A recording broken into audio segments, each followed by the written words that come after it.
তো dear students, আমরা chemical bonding start করবো। ওকে, তো কেমিক্যাল বন্ডিং বা রাসায়নিক বন্ধন।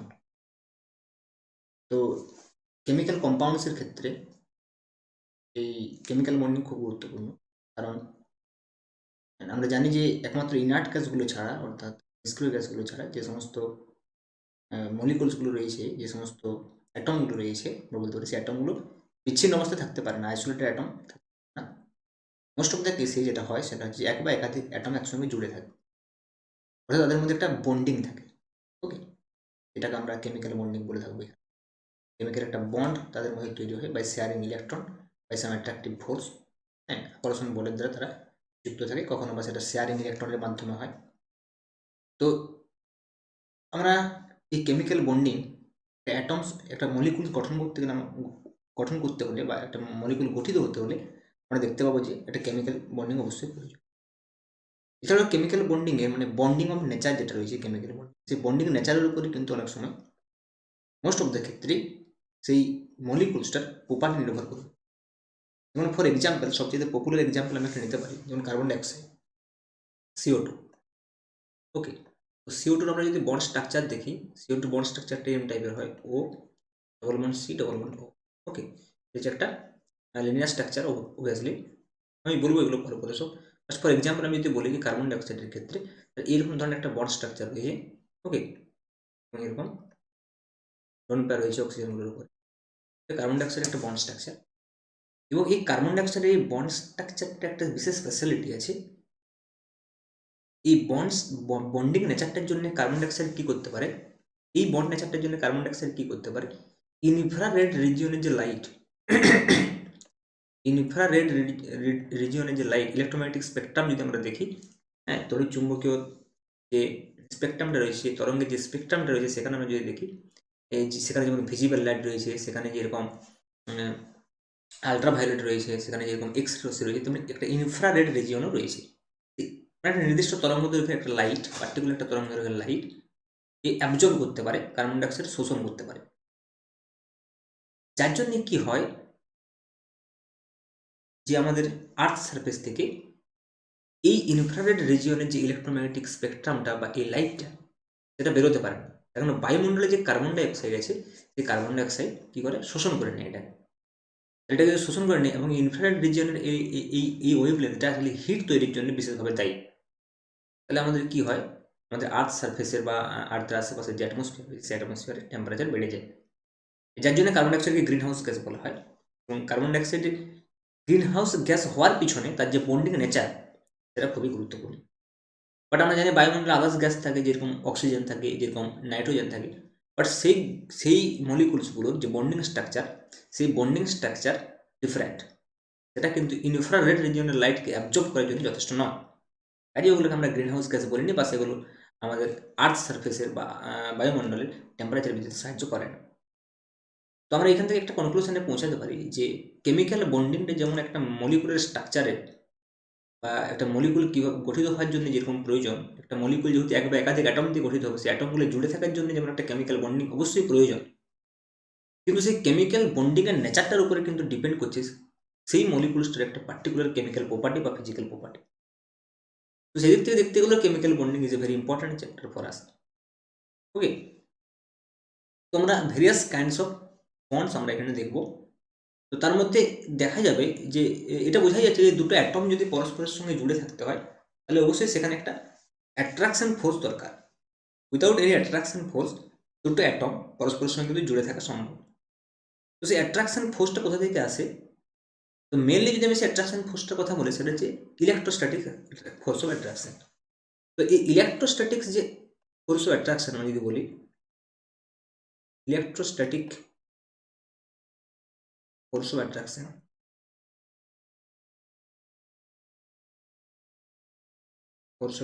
বা স্থির তড়িৎ আকর্ষণ বল, এটা তোমরা পড়ে থাকবে কুলম্বস লতে, কুলম্বের সূত্রতে, যে সাপোজ একটা আধান আছে প্লাস কিউ, ওকে, প্লাস Q1 সাপোজ, আর একটা আধান রয়েছে মাইনাস Q2। তো যদি অপোজিট চার্জ পরস্পর থেকে একটা নির্দিষ্ট ডিস্টেন্সে থাকে, সাপোজ এরা পরস্পর থেকে আর ডিস্টেন্সে রয়েছে, তাহলে এদের মধ্যে একটা ফোর্স একটা ক্রিয়া করে, যে ফোর্সটা আছে সেটা হচ্ছে অবশ্যই যেহেতু একটা প্লাস একটা মাইনাস অ্যাট্রাকশন ফোর্স কাজ করে, যে অ্যাট্রাকশন ফোর্সটা হয় প্রপোর্শনাল টু Q1 Q2 এবং সেই অ্যাট্রাকশন ফোর্সটা হয় প্রপোর্শনাল টু 1/r²। এটা হচ্ছে ইলেকট্রোস্ট্যাটিক ফোর্স অফ অ্যাট্রাকশন। এবং দুটো চার্জ পার্টিকেল, একটা প্লাস মাইনাস হোক বা দুটো প্লাস হোক বা দুটোই মাইনাস হোক, তাদের মধ্যে একটা পোটেনশিয়াল এনার্জি থাকে। বাট যখনই কোনো অ্যাট্রাকটিভ ফোর্সের আন্ডারে সেই পোটেনশিয়াল এনার্জিটা থাকবে, তখন সেই পোটেনশিয়াল এনার্জিটা নেগেটিভ হবে। অ্যাট্রাকটিভ ফোর্সের আন্ডারে যদি পোটেনশিয়াল এনার্জি থাকে, যেরকম আমরা জানি গ্র্যাভিটেশনাল পোটেনশিয়াল এনার্জি আমরা যদি বলি সেটা একটা অ্যাট্রাকটিভ ফোর্সের আন্ডারে থাকে, সেটা নেগেটিভ। অ্যাট্রাকটিভ ফোর্সের আন্ডারে যে কোনো পোটেনশিয়ালকে আমরা নেগেটিভ পোটেনশিয়াল বলতে পারি। এবং এখানে যদি আমি চার্জগুলোকে উইথ সাইন অর্থাৎ এর প্লাস মাইনাস দিয়ে সাবস্টিটিউট করি অ্যাকচুয়াল পোটেনশিয়াল এনার্জির যে এক্সপ্রেশন আমরা ফিজিক্সে পড়বে, যে অ্যাকচুয়াল যে পোটেনশিয়াল এনার্জি, দুটো দুটো চার্জ যখন পরস্পর থেকে একটা নির্দিষ্ট দূরত্ব থাকে, অ্যাকচুয়াল যে পোটেনশিয়াল এনার্জি ইউ, সেটা হয়ে যাবে একটা কনস্ট্যান্ট থাকবে কে ইন্টু Q1 Q2/r। এখন যদি একটা প্লাস একটা মাইনাস হয় তাহলে কত হবে, plus Q1 into minus Q2 divide by R. এটার ক্ষেত্রে কি হবে, F equal to K into Q1 Q2/r²। এটা হচ্ছে ফোর্স অফ অ্যাট্রাকশন। এবং এই ফোর্স অফ অ্যাট্রাকশনের জন্য তার করেসপন্ডিং যে পোটেনশিয়াল এনার্জি সেটা এক্সপ্রেশন হয় এটা। ডিফারেন্স কি এখানে আর স্কোয়ার, এখানে আর আছে। ডিফারেন্স কি এখানে আমাদের সাইনকে প্লাস মাইনাস সাইনকে আমরা ইগনোর করতে পারি, ফোর্সের ম্যাগনিটিউড লিখেছি। বাট পোটেনশিয়াল এনার্জির ক্ষেত্রে, স্থিতি শক্তির ক্ষেত্রে আমাকে প্লাস এবং মাইনাসটাকে নিতে হবে। তো এখান থেকে যেটা মেন কনক্লুশন আমাদের বেরোচ্ছে সেটা হচ্ছে এটা হচ্ছে মাইনাস কে ইন্টু Q1 Q2/r। তাহলে আমরা যদি চার্জ পার্টিকেলের যে যে আধানের মানগুলো যদি আমার কনস্ট্যান্ট থাকে, তাহলে ইউ মেনলি ডিপেন্ড করছে আর এর উপর, এবং সেটা প্রপোর্শনাল টু 1/r। তার মানে এখানে দেখা যাচ্ছে যে আর যদি আমি ডিক্রিজ করি, আর যদি আমি কমাই, তাহলে পোটেনশিয়াল এনার্জি বৃদ্ধি পাবে। বাট যেহেতু এটা নেগেটিভ সাইন আছে, তার মানে বলতে পারি প্রপোর্শনাল টু -1/r।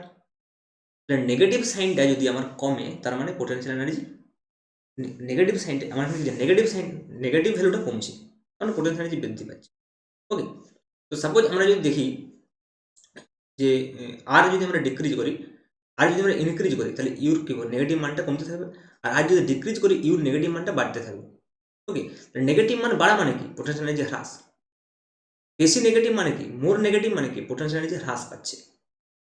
এবং যে কোনো সিস্টেমেরই এটা একটা ন্যাচারাল টেন্ডেন্সি, আমাদের ইউনিভার্সের যে কোনো সিস্টেমের এটা একটা ন্যাচারাল টেন্ডেন্সি যে তারা কি করবে, সবসময় তাদের পোটেনশিয়াল এনার্জিটাকে ডিক্রিজ করতে চাইবে। যে কোনো সিস্টেমের একটা ন্যাচারাল টেন্ডেন্সি যে সে তার এনার্জিটাকে ডিক্রিজ করতে চায়। যেমন আমরাও যদি আমি একটা হিউম্যান বিংয়ের কথা বলি, তাহলে দেখা যায় যে মানুষ সবচাইতে বেশি পছন্দ করে শুয়ে থাকতে, কারণ সেই অবস্থায় তার পোটেনশিয়াল এনার্জি সবচাইতে কম। এটা শুধুমাত্র লিভিং অবজেক্ট আমি বলছি, লিভিং বা নন লিভিং যে কোনো অবজেক্টের ক্ষেত্রে এটা একটা ন্যাচারাল টেন্ডেন্সি যে সে তার স্টেটটাকে সবচেয়ে লোয়েস্ট এনার্জি স্টেটে করতে চাইবে। তাহলে অ্যাটমগুলো নিশ্চয়ই নিজেদের মধ্যে এমন একটা অ্যারেঞ্জমেন্ট তৈরি করতে চাইবে, নিজেদের মধ্যে এমন একটা বন্ডিং তৈরি করতে চাইবে, অবশ্যই অ্যাট্রাকশন ফোর্সের আন্ডারে। অ্যাট্রাকশন ফোর্সের জন্যই কিন্তু তাদের বন্ডটা তৈরি হবে। বাট সেই বন্ডিংটা এমনভাবে তৈরি করতে চাইবে যাতে বন্ডিংটা স্টেবল হয়, এবং বন্ডিংটা স্টেবল তখনই হবে যদি তারা লোয়েস্ট এনার্জি কনফিগারেশনে থাকে, অর্থাৎ তাদের এনার্জিটা যদি সেই মুহূর্তে সবচাইতে কম হয়। ওকে, তাহলে তারা কি করবে, তারা জাস্ট পোটেনশিয়াল এনার্জিটাকে ডিক্রিজ করতে চাইবে। পোটেনশিয়াল এনার্জিটাকে ডিক্রিজ করা মানে কি, পোটেনশিয়াল এনার্জির যে নেগেটিভ ভ্যালুটা সেটাকে বাড়াতে চাইবে, কারণ পোটেনশিয়াল এনার্জি নেগেটিভ হবে, প্রচন্ড -1/r। তাহলে পোটেনশিয়াল এনার্জি নেগেটিভ হবে, আর আমি কি বলছি যে এনার্জিটা কমাতে চাইবে। তাহলে পোটেনশিয়াল এনার্জি কমাতে চাইবে মানে কি, নেগেটিভ ভ্যালুটাকে কি করতে চাইবে, বাড়াতে চাইবে। নেগেটিভ ভ্যালু যত বেশি হবে, তার মানে কি পোটেনশিয়াল এনার্জি তত কম। যত মোর নেগেটিভ মানে কি, সবচেয়ে কম। তাহলে মানে আমাদের দুটো চার্জ পার্টিকেলের মধ্যে যদি ডিস্টেন্স হ্রাস পায়, যদি ডিস্টেন্স যদি ডিক্রিজ করে, তাহলে কি হবে, ডিক্রিজ করলে কি হবে না, পোটেনশিয়াল এনার্জি কিন্তু হ্রাস পাবে। আর যদি ডিক্রিজ করে তাহলে ইউর ম্যাগনিটিউড বৃদ্ধি পাবে, বাট নেগেটিভ ম্যাগনিটিউড বৃদ্ধি পাবে, তার মানে হচ্ছে ইউ হ্রাস পাবে। তার মানে দুটো অ্যাটম একটা ফোর্সের আন্ডারে, অ্যাট্রাকটিভ ফোর্সের আন্ডারে যদি পরস্পরের কাছে চলে আসে, দিয়ে যদি একটা নির্দিষ্ট দূরত্বে থেকে তারা লোয়েস্ট পোটেনশিয়াল এনার্জি কনফিগারেশন লাভ করে, তাহলে সেই অবস্থায় তারা কিন্তু স্টেবল থাকবে, এবং সেই অবস্থায় তাদের যে বন্ডিংটা হবে, সেই বন্ডিংটা একটা স্টেবল বন্ডিং হবে। এবং এই যে অ্যাট্রাকটিভ ফোর্সের আন্ডারে, ইলেকট্রোস্ট্যাটিক ফোর্স অফ অ্যাট্রাকশনের আন্ডারে এসে তারা যদি এটা গঠন করে, এই বন্ডিংটা গঠন করে, এবং এই বন্ডিং গঠনে অংশগ্রহণকারী অ্যাটমগুলো যদি তাদের আয়নিক স্টেটে থাকে, মানে প্লাস মাইনাস এই চার্জগুলো যদি সাপোজ আমি বলছি এবি হচ্ছে যে একটা মলিকিউল, তার একটা অ্যাটম হচ্ছে এ, একটা অ্যাটম হচ্ছে বি। সাপোজ এ অ্যাটমটাকে আমি যদি বলি এ প্লাস আর বি অ্যাটমটাকে যদি বলি বি মাইনাস, মানে এটা কি ক্যাটায়ন, এটি অ্যানায়ন, তাহলে কি আয়ন স্টেটে আছে। ওকে, এখন এই স্টেটে এ প্লাস বি মাইনাস কি করবে, এদের মধ্যে একটা ইলেকট্রোস্ট্যাটিক ফোর্স অফ অ্যাট্রাকশন কাজ করবে অ্যাকর্ডিং টু দিস ফর্মুলা, এবং তার ফলে কি হবে, তারা কাছে আসতে চাইবে। চাওয়া মানে কি, তাদের নেগেটিভ ভ্যালুটা ডিক্রিজ করবে, ইনক্রিজ করবে। নেগেটিভ ভ্যালু ইনক্রিজ করা মানে পোটেনশিয়াল এনার্জি ডিক্রিজ করবে। তাহলে পোটেনশিয়াল ডিক্রিজ করা মানে এরা সামনের দিকে এগিয়ে আসতে থাকবে, দিয়ে একটা নির্দিষ্ট ডিস্টেন্সে এ প্লাস এবং বি মাইনাস এসে স্টেবল হবে। যে ডিস্টেন্সে এসে এরা স্টেবল হবে, এদের মধ্যে যে ডিস্টেন্সটা থাকবে সেই মুহূর্তে, সেটা তাদের বন্ড লেন্থ, অবশ্যই সেটাই হবে তাদের বন্ড লেন্থ, বন্ধন দৈর্ঘ্য আমি বলতে পারি। ওকে, তো আমরা এটা গ্রাফিক্যালি ব্যাপারটাকে অ্যানালিসিস করতে পারি এইভাবে। ওকে, গ্রাফিক্যালিও আমরা ব্যাপারটাকে অ্যানালিসিস করতে পারি। সাপোজ আমি যদি ইউ ভার্সেস আর এখানে গ্রাফ না আঁকি, কীরকম হবে, কারণ ইউ হচ্ছে proportional to -1/r, U proportional to q1 q2, okay, and proportional to 1/r, but this is -1/r actually. Okay, or you can say this is minus q1 q2 and this is plus 1. যাই u proportional to actually minus q1 q2/r. ওকে, তো আমরা যদি you versus R graph আঁকি, আমরা এরকম একটা configuration পাবো। এই পোটেনশিয়াল যে নেগেটিভ অলওয়েজ, তো এই বরাবর যদি আমরা ডিস্টেন্স আর বলি, আর এই বরাবর যদি পোটেনশিয়াল ইউ বলি, তাহলে আমরা যে গ্রাফটা পাবো এখানে, গ্রাফটা সামথিং লাইক যে জিরো পোটেনশিয়াল এনার্জি সাপোজ। তো আমরা গ্রাফটা এরকম টাইপের একটা গ্রাফ, কিন্তু এরকম টাইপের কিন্তু,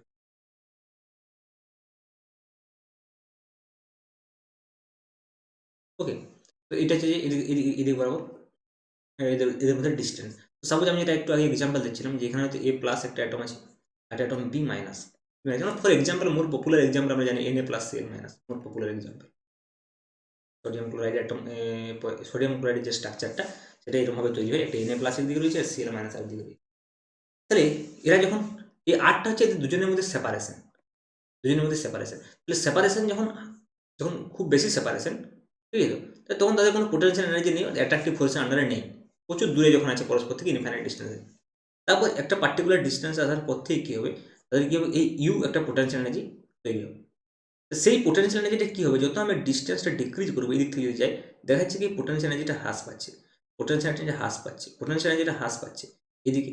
পোটেনশিয়াল এনার্জিটা হ্রাস পাচ্ছে মানে কি, নেগেটিভ ভ্যালুটা ইনক্রিজ করছে এদিকে, নেগেটিভ ভ্যালু মাইনাস ইউ, তাহলে নেগেটিভ ভ্যালুটা দেখা যাচ্ছে ইনক্রিজ করছে।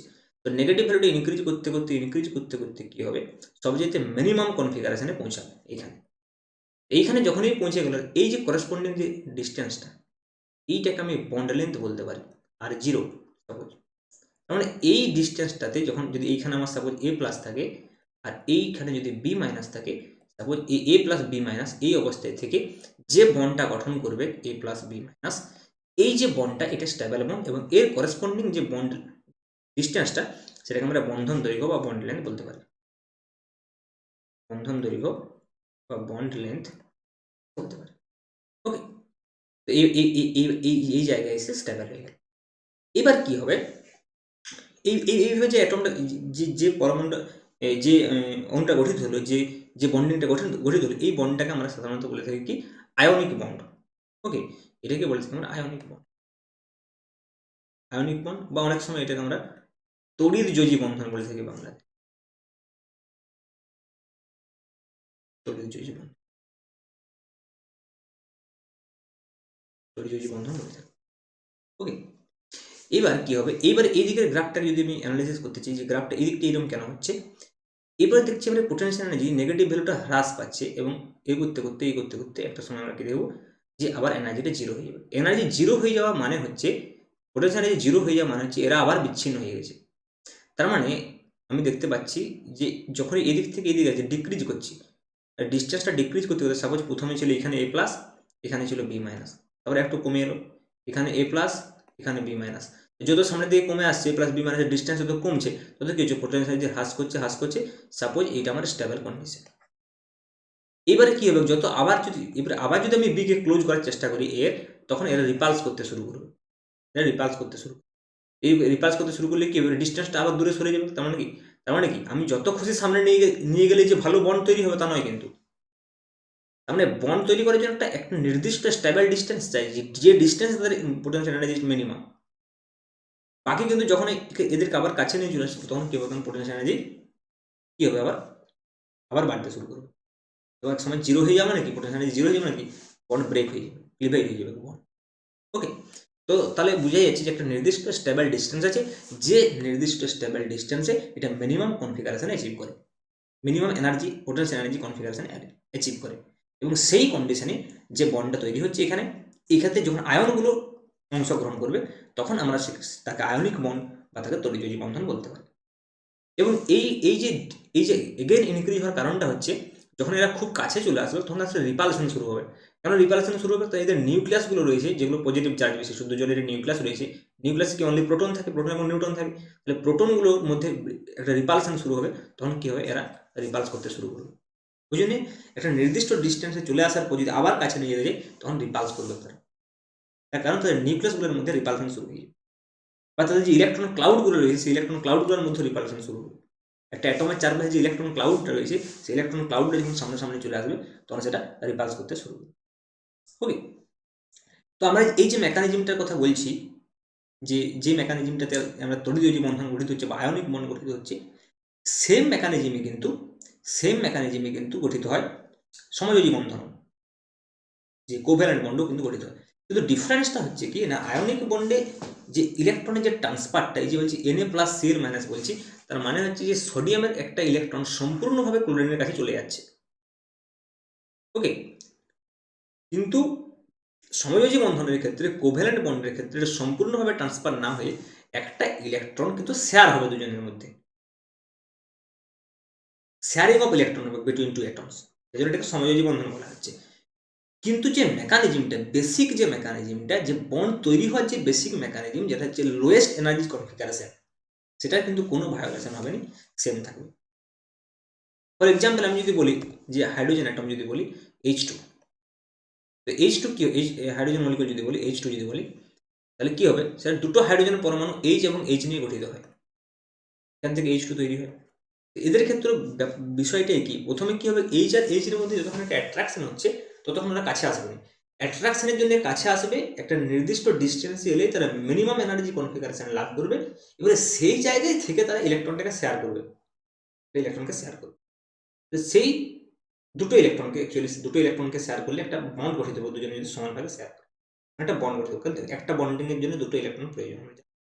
তাহলে কি হবে, সাপোজ এদের অ্যাট্রাকশনটা হবে কি করে, এখানে তো প্লাস মাইনাস নেই, প্লাস মাইনাস চার্জ নেই, তাহলে এদের অ্যাট্রাকশনটা হবে কি করে, অ্যাট্রাকশনটা এইভাবে হবে যে একটা হাইড্রোজেন অ্যাটম মানে অবশ্যই কি হবে না, তার ভেতরে থাকবে নিউক্লিয়াস পজিটিভ চার্জ বিশিষ্ট আর বাইরে থাকবে ইলেকট্রন, এর ক্ষেত্রেও তাই হবে, ভেতরে থাকবে পজিটিভ চার্জ, বাইরে থাকবে ইলেকট্রন। এবারে কি হবে, এই যে ইলেকট্রন, এই ইলেকট্রন অ্যাট্রাক্ট হবে এই পজিটিভ নিউক্লিয়াস দ্বারা, আর এই দিকের ইলেকট্রন অ্যাট্রাক্ট হবে এই দিকের পজিটিভ নিউক্লিয়াস দ্বারা।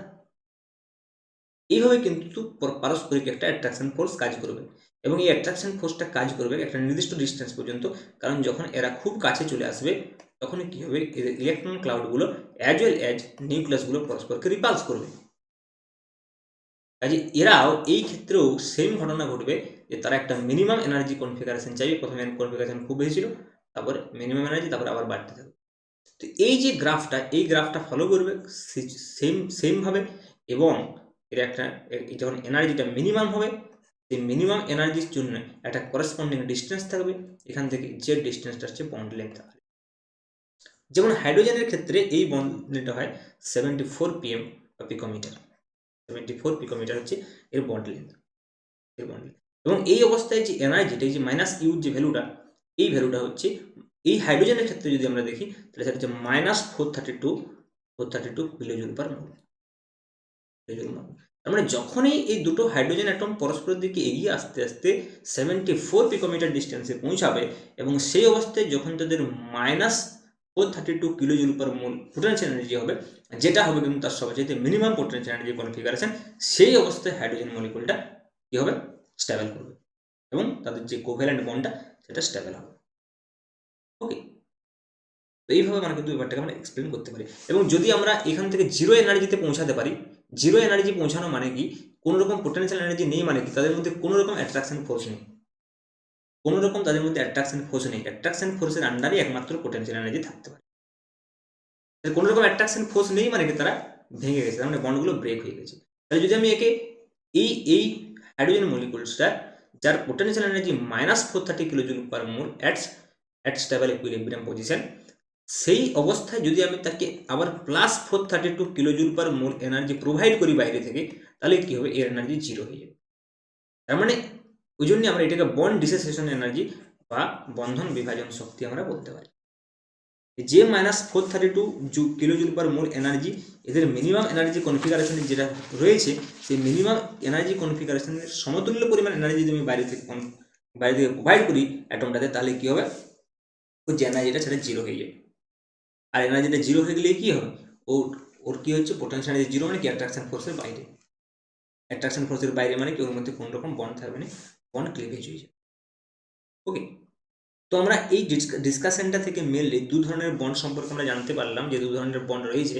তার মধ্যে একটা হচ্ছে যে আয়নিক বন্ড, এটা হচ্ছে আয়নিক বন্ড অবভিয়াসলি, এবং সেকেন্ড হচ্ছে কোভ্যালেন্ট বন্ড, সেকেন্ড হচ্ছে কোভ্যালেন্ট। ওকে, অ্যান্ড নাম্বার 3 যেটা আমরা পড়বো, সেটা হচ্ছে অ্যানাদার কাইন্ডস অফ বন্ড রয়েছে আয়নিক বন্ড, কোভ্যালেন্ট বন্ড ছাড়া, মেটালিক বন্ড। এছাড়াও হাইড্রোজেন বন্ডিং রয়েছে, বাট হাইড্রোজেন বন্ডিং হচ্ছে ভেরি উইক বন্ড, যেটা আমরা এখানে পড়বো লাস্টের দিকে, এই চ্যাপ্টার লাস্টের দিকে আমরা হাইড্রোজেন বন্ড পড়বো। বাট এই ক্যাটাগরির মধ্যে ফেলার এটার প্রয়োজন নেই, কারণ এটা হচ্ছে ডিফারেন্ট কাইন্ড অফ বন্ড।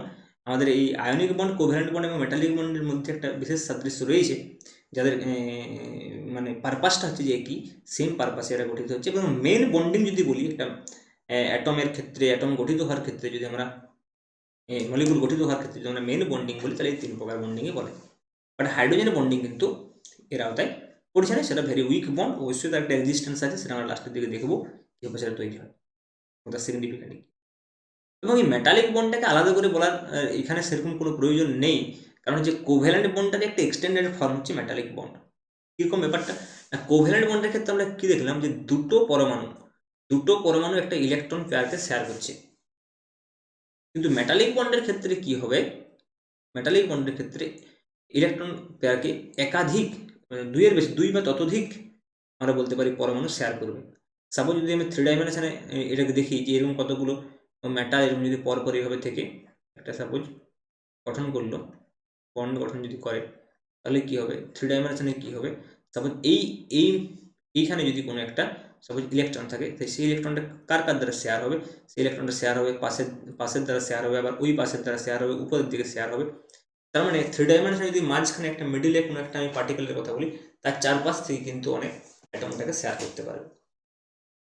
ওকে, তাহলে মেটালিক বন্ডের সঙ্গে মেনলি কোভ্যালেন্ট বন্ডের যেটা ডিফারেন্স, সেটা হচ্ছে যে মেটালিক বন্ডে একটা ইলেকট্রন দুইয়ের বেশি অ্যাটম দ্বারা সেটা কিন্তু শেয়ার হয়, যেটা কোভ্যালেন্ট বন্ডে মাত্র দুটো অ্যাটমে শেয়ার করবে।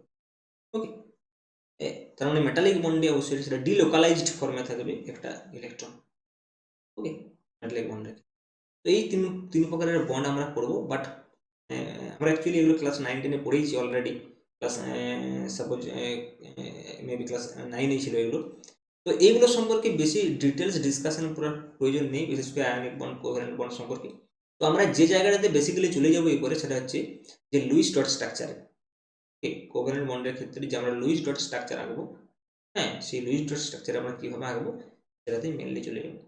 ওকে, তারপর আমরা বিভিন্ন ডিফারেন্ট কাইন্ড অফ স্ট্রাকচার দেখবো, রেজোনেন্স স্ট্রাকচার দেখবো কীভাবে হয়, ফর্মাল চার্জ দেখবো, তারপরে ভিএসপ্যার থিওরি দেখবো, ভ্যালেন্স ব্যান্ড থিওরি দেখবো। ওকে, হাইব্রিডাইজেশন দেখবো। আমরা এই পার্টটার উপরে বেশি গুরুত্ব দেবো, এবং এই বেসিক পার্টটা কীভাবে আয়নিক বন্ড, কোভ্যালেন্ট বন্ড তৈরি হয়, এগুলো জাস্ট আমি একটা পোটেনশিয়াল এনার্জি কনসেপ্ট দিয়ে ধারণা করার চেষ্টা করলাম। নেক্সট ক্লাসে আমরা ionic bond, covalent, Luis dot structure mainly করবো। ওকে, থ্যাংক ইউ।